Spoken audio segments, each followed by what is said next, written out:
أنا أقول شيئا ربما ما سمعتموه لكني أدين الله به.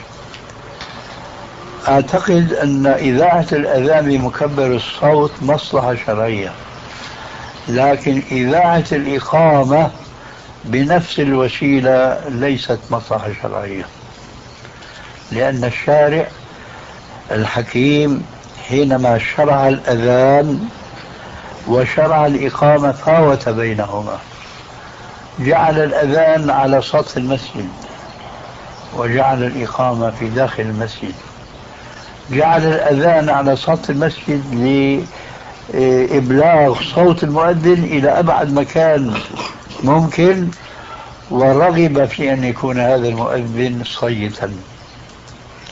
أما الإقامة فجعلها بين جدران المسجد الأربعة. كذلك يلحق بالإقامة، فلا يشرع إذاعة قراءة الإمام يوم الجمعة بخاصة، بل وفي الصلاة الخمس بعامة إلى خارج المسجد، لأن هذه القراءة ليس المقصود بها تسميع الناس كلهم، وإنما تسميع الذين يصلون في المسجد.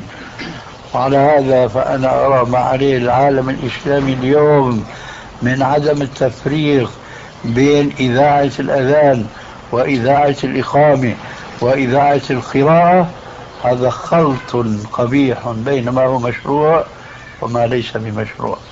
كل ذلك مراعاة بدقة لتطبيق قاعدة المصالح المرسلة. هذا الذي نقوله وندين الله به.